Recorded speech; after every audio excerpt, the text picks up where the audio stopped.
So guys, let us start our first question of accounting equation. Let us read the question first. Prepare accounting equation from the following. For preparing accounting equation, we have to prepare the format first. Write accounting equation here, then draw lines like this. First line, उसके बाद second line, यहाँ पर आपको लिखना है assets, यहाँ पर आपको लिखना है लायबिलिटीज़, एक लाइन और लगानी है, सीरियल नंबर, यहाँ से डिवाइड डालना है, ठीक है। यहाँ पर आपकी एसेट्स के नाम और लायबिलिटीज़ के जो भी नाम है वो आएंगे। बेटा इस वीडियो में थोड़ा सा प्रॉब्लम ये होने वाली है कि मुझे आपको कॉन्करेंटली बुक और कॉपी दोनों शो करनी है, ठीक है। तो थोड़ा सा व्यू का प्रॉब्लम हो सकती है, ठीक है, एडजस्ट करिएगा। फर्स्ट ट्रांजैक्शन है Sandeep started business with cash. अब हमें हमेशा ये याद रखना है हर ट्रांजैक्शन में कि असेट्स लायबिलिटीज इक्वल होती हैं। तो संदीप ने जब स्टार्ट करा business with cash, transaction number 1 हमने डाला, ट्रांजैक्शन नंबर 1। संदीप ने जब बिजनेस में कैश लेके आया तो बिजनेस में क्या आया? सिंपल सी बात है, कैश आया। और कैश क्या होता है बेटा आपका? असेट्स। क्या होता है कैश? असेट्स। एसेट साइड आप लिखेंगे कैश। कितने का कैश लेके आया? 1 लाख का। कैश के नीचे लिखेंगे 1 लाख। फिर दूसरी बात आई कि एक ट्रांजैक्शन के 2 इफेक्ट होते हैं, डुअल एस्पेक्ट कंसेप्ट पढ़ा था। संदीप जब कैश लेके आया तो जो भी बिजनेस में इन्वेस्ट किया जाता है उसे बिजनेस का क्या कहा जाता है? कैपिटल। क्या कहा जाता है बेटा? कैपिटल। और कैपिटल बिजनेस की क्या होती है? असेट होती है कि लायबिलिटी होती है?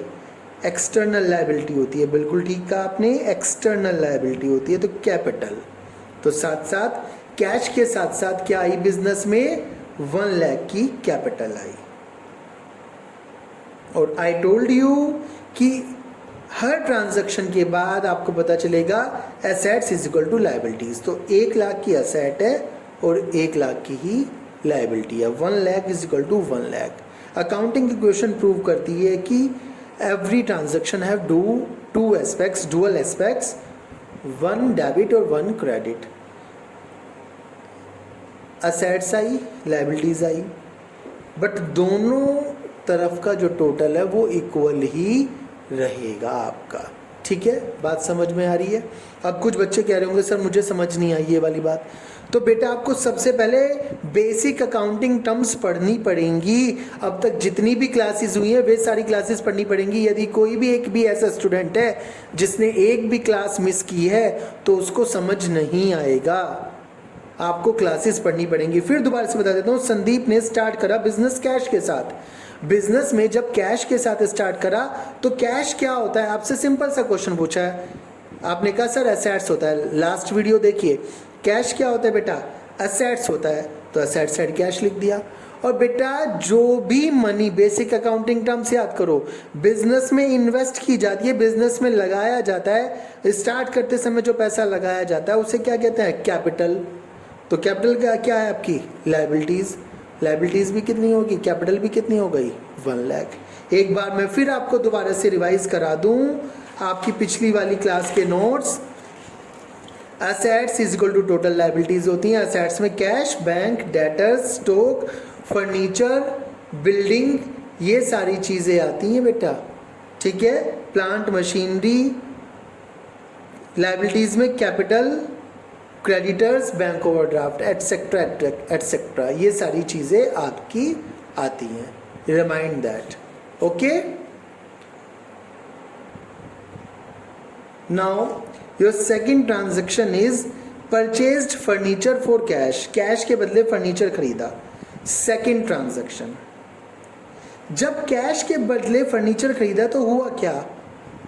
जब फर्नीचर आप खरीदेंगे फॉर कैश, कैश में, तो फर्नीचर आएगा या जाएगा? सिंपल सी बात है, फर्नीचर आएगा और कैश जाएगा। तो फर्नीचर क्या है? एसेट्स या लायबिलिटीज? तो बेटा फर्नीचर आपकी एसेट्स है, अभी अभी आपने पढ़ा भी है और आपको पता भी है बेसिक अकाउंटिंग टर्म से।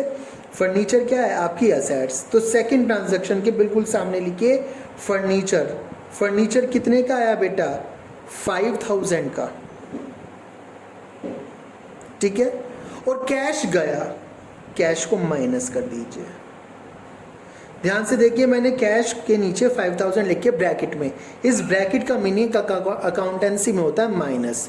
अकाउंटेंसी में इस ब्रैकेट का मीनिंग होता है माइनस। ज़्यादातर किसी भी फिगर के बराबर में यदि ये ब्रैकेट्स लगे होंगे इस तरह से, तो समझना कि वो माइनस की फिगर है। तो ये क्या है? माइनस। तो इस ट्रांजैक्शन के दो इफेक्ट हुए, 5000 का फर्नीचर आया और 5000 कैश चला गया। लाइबिलिटीज में इसका कोई भी इफेक्ट नहीं पड़ा, तो यहां मैंने क्या कर दिया? डैश लगा दिया, ठीक है। अब इसका टोटल करके देख लेते हैं। टोटल कैसे करते हैं? आप लाइन खींचते हैं, एक मैंने लाइन ड्रॉ कर दी। 1 लाख में से 5000 माइनस हो गए, कितने आ गए? 95000 प्लस फर्नीचर कितने का? 5, 95 और 5 1 लाख। इधर कितना बचा हुआ है? कैपिटल कितने की है? 1 लाख। ये भी 1 लाख और ये भी 1 लाख। हमने बात करी थी हर ट्रांजैक्शन के बाद असेट्स इज इक्वल टू क्या रहेंगी? लाइबिलिटीज रहेंगी। रिमाइंड दैट, ठीक है। थर्ड ट्रांजैक्शन है purchase goods for cash. Goods खरीदे कितने में? 20,000 के, और किसके बदले? कैश के बदले। गुड्स क्या है आपका? स्टॉक। और स्टॉक क्या है बेटा? असेट्स। क्या है बेटा? Stock, assets. स्टॉक आया। थर्ड ट्रांजैक्शन स्टॉक आया। स्टॉक के बिल्कुल सामने लिखिए कितने का आया? 20,000 का। बिल्कुल स्टॉक के नीचे लिख रहा हूं, थर्ड ट्रांजैक्शन के सामने, ठीक है। 20,000 का स्टॉक आया। और फॉर कैश, कैश के बदले आया, तो कैश गया, कैश को माइनस कर दीजिए 20,000, वही ब्रैकेट लगाना है सेम। फर्नीचर में कोई भी चेंज नहीं है। स्टॉक 20,000 का प्लस कैपिटल में भी कोई चेंज नहीं है, लायबिलिटीज में कोई भी चेंज नहीं है। दो इफेक्ट हुए, स्टॉक आया, कैश चला गया। हर ट्रांजैक्शन के दो इफेक्ट होंगे, ठीक है। इस ट्रांजैक्शन के क्या हुआ? स्टॉक आया और कैश चला गया। सिंपल सी बात, आप डेली जिंदगी में जो करते हैं वही सोचना है। 95 में से 20 गए, कितना बच गया? 75। फर्नीचर का टोटल 5000, स्टॉक का टोटल 20,000, कैपिटल कितना है? 1 लाख। देखिए, आपको जो टोटल करना है बस यहां से करना है, कभी आप ऊपर से सारा कर दें। यहां से 95 minus 20, 5 dash dash 20, 1 lakh dash, ठीक है। अब देखिए 75 5 80, 80 प्लस 20 1 लाख, और यहाँ भी कितना है? 1 लाख। हर ट्रांजैक्शन के बाद एसेट्स इज इक्वल टू क्या रहेंगी? लायबिलिटीज रहेंगी, okay. Fourth transaction purchase goods on credit 36,000। Goods credit पे खरीदे, क्रेडिट का मतलब उधार खरीदे, क्रेडिट का मतलब उधार। क्या बेटा? क्रेडिट का मतलब गुड्स क्रेडिट पे खरीदे, उधार खरीदे। तो गुड्स तो आए ना, सिंपल सी बात, कितने के? 36। फोर्थ ट्रांजैक्शन, फोर्थ के सामने गुड्स के नीचे 36। गुड्स क्या होता है? स्टॉक। तो 36,000 के स्टॉक आ गए, ठीक है। अब क्रेडिट पे खरीदे तो कैश गया या नहीं गया? जब उधार खरीदोगे तो पैसे जाएंगे या नहीं? बिल्कुल नहीं जाएंगे। फर्नीचर जाएगा या आएगा? कुछ भी नहीं होगा फर्नीचर को। उधार सामान खरीदा, अब उधार सामान खरीदा, जिससे हम उधार सामान खरीदते हैं उन्हें क्या कहते हैं? बेसिक अकाउंटिंग टर्म्स में याद करो, क्या कहते थे उन्हें? क्रेडिटर्स। क्या कहते थे बेटा? क्रेडिटर्स। जिनसे हम उधार सामान खरीदते हैं उन्हें क्या कहते हैं? क्रेडिटर्स। और क्रेडिटर्स हमारी क्या होते हैं? लायबिलिटी। तो क्रेडिटर्स के नीचे 36,000, ठीक है, बिल्कुल उसके ही सामने 36,000, कैपिटल में कोई भी चेंज नहीं है। इसका भी टोटल कर दीजिए। टोटल के लिए लाइन ड्रॉ करी, 75 डैश 75,000, 5,000, 20 पहले था स्टॉक, 36 और आ गया 56,000, कैपिटल 1 लाख थी, 1 लाख की 1 लाख ही रहेगी। क्रेडिटर्स 36,000 के हो गए हैं, ठीक है। अब टोटल करिए 75 5 80 80 और 56 1,36,000। इसी तरह यहाँ का करिए 1 लाख प्लस 36 1,36,000। हर ट्रांजैक्शन के बाद टोटल क्या रहेगा? Assets is equal to liabilities equal रहेगा, ठीक है। इसके बाद है fifth paid for rent, rent के दिए, कितने रुपए दिए? 700। जब 700 रुपये रेंट के दिए तो ये हमारा क्या है? खर्चा। फिफ्थ ट्रांजैक्शन करी, खर्चा हुआ। जब रेंट दिया, आप दुकान का किराया दोगे तो पैसे आएंगे या जाएंगे? सबसे पहली बात आपने कहा जाएंगे, तो कैश क्या कर दो? 700 से माइनस। और बेटा जब 700 से पैसा गया तो आपकी जो कैपिटल है वो माइनस हो जाएगी, क्योंकि आपका प्रॉफिट घट जाएगा। ध्यान रखना, जब भी एक्सपेंस होगा यहाँ से माइनस होगा, प्रॉफिट होगा यहाँ पे प्लस होगा, इनकम होगी यहाँ पे प्लस होगा। ठीक है, तो कैश गया और एक्सपेंस हुआ, आपकी कैपिटल माइनस हो गई और कहीं भी कोई डिफरेंस नहीं पड़ा। इसको टोटल कर दीजिए, 74,300, 5,000, 56,000, 99,300, 36,000। ठीक है, दोनों साइड का टोटल इक्वल 700 माइनस हुआ है। 6 ट्रांजैक्शन है, goods costing 40,000 sold at A profit of 20% for cash. ध्यान से पढ़ो, गुड्स कॉस्टिंग 40,000, 40,000 की लागत के गुड्स, जो 40,000 के गुड्स थे वो बेच दिए। कितने में? एट ए प्रॉफिट ऑफ 20%, 20% के प्रॉफिट पर, फॉर कैश, नगद।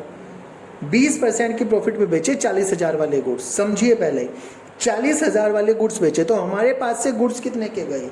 40,000 के। कितने के गए? 40,000 के। कितने में बेचे? 20% प्रॉफिट पे बेचे, तो 40,000 का 20% कैलकुलेट कीजिए। आता है आप सबको करना? 4 2 जा 8, 8,000 के प्रॉफिट पर। तो हमने बेचे कितने पे होंगे? 40,000 के गुड्स थे, 8,000 का प्रॉफिट करा, बेचे कितने के? 48,000 के। कितने के बेचे? 48। तो 40,000 वाले गुड्स कितने में बेच दिए? 48,000 में बेच दिए। देखिए यहाँ पर, जब 40,000 के गुड्स गए हमारे पास से, तो गुड्स कहाँ पड़े हैं? स्टॉक में। तो 40,000 के गुड्स माइनस हो गए और 48 में बिक गए। 48 में बिकने पर क्या आया हमारे पास? For cash. क्या आया? कैश आया। तो 48 कहाँ जुड़ जाएगा? कैश।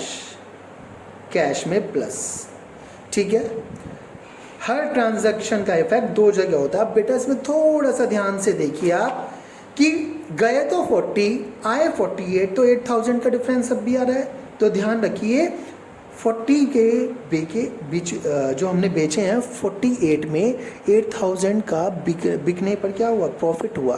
तो 8,000 का जो प्रॉफिट हुआ, फ़ायदा हुआ। मैंने अभी भी बताया था, जब भी प्रॉफिट हो वो कैपिटल में प्लस होगा। कहाँ प्लस होगा? कैपिटल में। तो प्रॉफिट को कहाँ प्लस कर देंगे? कैपिटल में। एक्सपेंस भी कैपिटल से माइनस होगा और प्रॉफिट कैपिटल में प्लस होगा। ये इफेक्ट होगा। एक ट्रांजैक्शन का 2 इफेक्ट हुआ है। आप कहेंगे सर 3 इफेक्ट हो गया। नहीं, 40 का इफेक्ट ये रहा, 40 का ये रहा, यहाँ 8 और ज़्यादा है तो 8 का ये रहा और ये रहा। 2 इफेक्ट हुआ है। हर ट्रांजैक्शन का 2 इफेक्ट है। 48 में से 40 ये रहा और 8 ये रहा। इफेक्ट 2 ही हैं। बस लास्ट में आपको क्या करना है? इसका बैलेंस कर लेना है। ठीक है, 1,22,300, 5,000, 16,000, 1,07,300 प्लस 36,000। ठीक है, आप बाद में यहाँ पे अपना आंसर चेक कर सकते हैं। यहाँ पर आंसर दिया हुआ है। आपको ध्यान दिलवाने वाली बात फिर दोबारा से बताऊंगा, यहाँ का टोटल अब भी क्या होगा? सेम होगा। अकाउंटिंग इक्वेशन इसी बात को प्रूव करती है कि हर ट्रांजैक्शन के बाद आपका जो टोटल होता है वो क्या होता है? इक्वल होता है। ठीक है, after every transaction your total is equal. ये क्या कौन प्रूव करता है? Accounting equation. इस क्वेश्चन में जो भी प्रॉब्लम हो, you can ask me any time. Thank you.